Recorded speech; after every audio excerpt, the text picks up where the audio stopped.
Hi, this is Sean, and in this lesson, let's look at something really important for improvisers.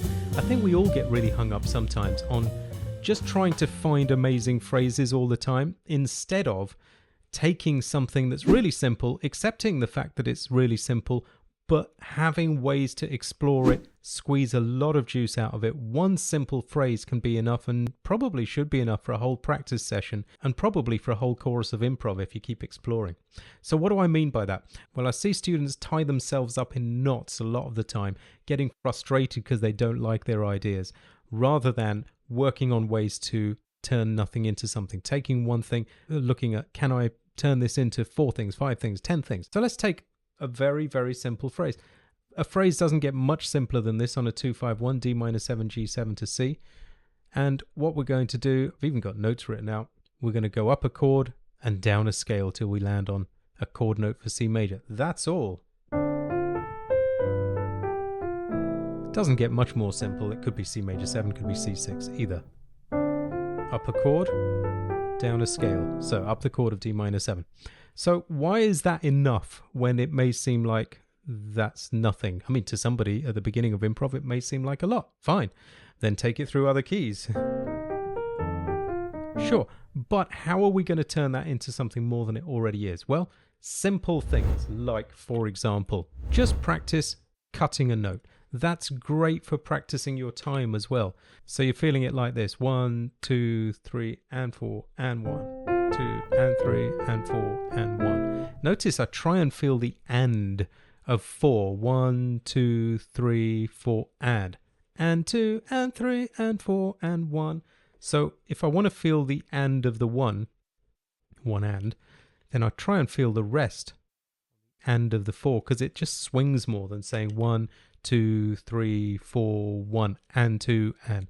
If you feel it 1, 2, 3, 4 and 2 and 3, and that was the and of 1 that I came in on.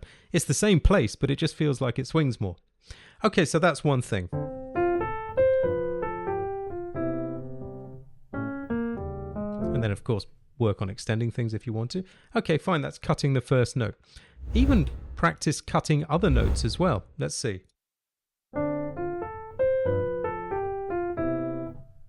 Let's practice cutting the second note and see what that feels like. Some of these will sound great, some not so great. That's okay, we're exploring. I'm okay with that. Even cut the first 2, first 3, first 4. Practice all of those things. 1, 2, 3, 4, 1. So I came in on the 2. Let's do that again. 1, 2, 3, 4, 1. Again. 1, 2, 3, 4, 1. Already there's a different type of feeling to these. Okay, so that's one thing. Cutting notes. Also practice adding notes at the beginning. Half steps before notes.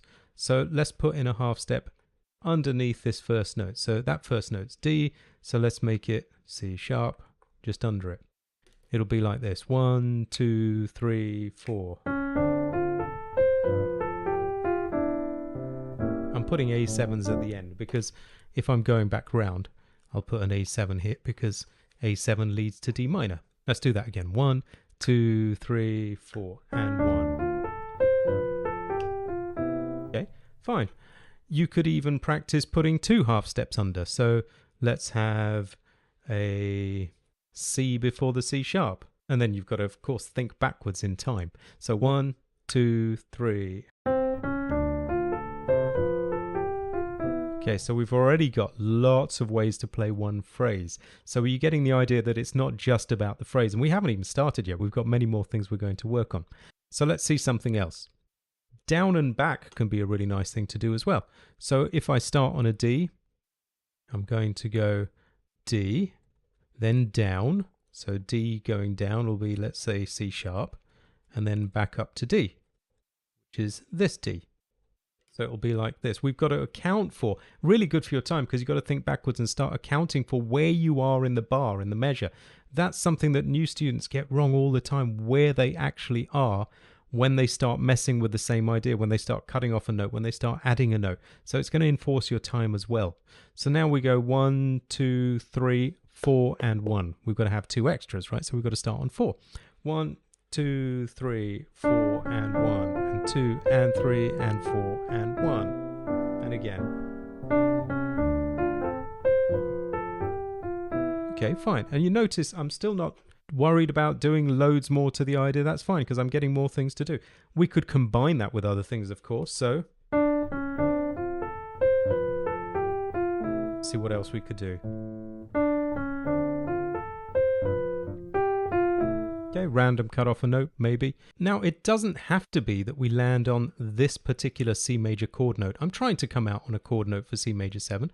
But if I do more stuff beforehand, then I may find myself coming out on G instead of E, and that's okay. So it could be things like this. Let's say I go chromatic. This is a chromatic major for me. Check out my rules of thirds videos below. I've got loads of stuff like this. Okay, so it's bringing me out to a higher chord note because I've got more going on beforehand, which could be all kinds of things. For example, for me that's called a surround note. We're surrounding the G, half step above, half step below. Surround notes can be several things. They can be half step below, half step above. Could be like that as well, I suppose. And notice I had the half step at the bottom as well. With surround notes, you don't have to just surround in one place. You could surround the bottom and that G. So that's 2 surround notes, okay? And as I said, there are a couple of different ways to surround as well. So this is just one way to surround. So then you can mix several things up. Maybe a cut at the beginning with a surround note. So let's cut off the first note and let's have a surround of the G. So there's our cutoff note.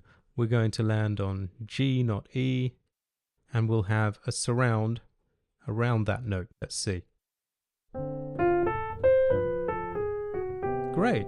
Our idea's starting to come to life now.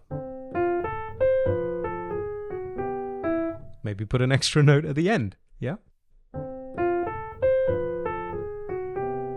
And once you start finding that you can do this in real time, do it slowly. There's always a speed that's okay for you for figuring out ideas, for me as well, for everybody. And then it gets to the stage where it's too quick to be figuring out ideas. You need more time. So definitely take the tempo down. I'm playing at a speed to demonstrate here. It doesn't need to be at that speed. Take it right down. If it's here, fine. If that's the speed you can think and be in time, which is the most important thing, then you'll be fine. As I always say, in improv, we can't know by definition what's going to happen next.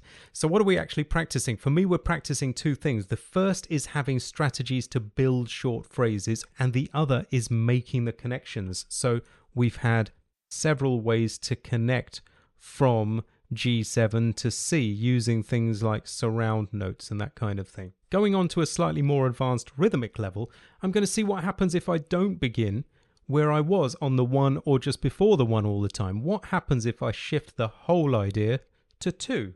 So for example, I'm not going to think of this as the first beat anymore. I'm going to think of this as a 2 and 3 and type idea. And let's see what happens. So if I go 1, 2 and 3 and 4 and 1. Okay, so I came out on a G again instead of an E because I was just at a different point in time.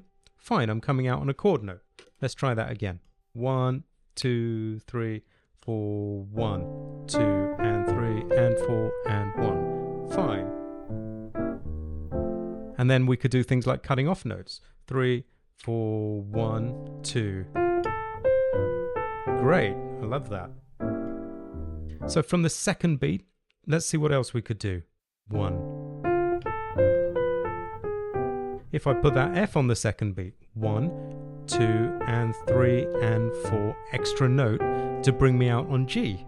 So now I've got beginning as if the F is the second beat. So that's going to be my starting note on the second beat of the bar. And I'm just going to see where time takes me. So it'll be like this. 1, 2 and 3 and 4 and 1. So I'm still going up some kind of D minor with a note cut off, but I'm giving myself more challenges in terms of how am I going to come out, because I don't know. So it's giving me practice.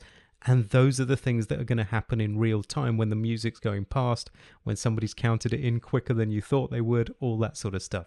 Let's try another one like that. I'll put the A on 2 and see what happens. 1, 2, 3, 4, 1.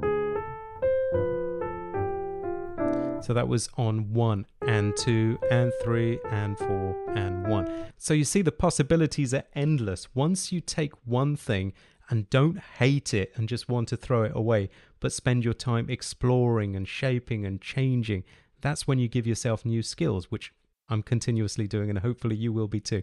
If you like working in this way, then this is exactly the kind of thing I do with Jazz Skills members. We have many lessons on improvisation, on voicings, movements, tunes, learning tips, tracks to practice with, webinars for members, all kinds of stuff. So check that out. And thanks for watching today. Look forward to seeing you on the next one. Bye for now.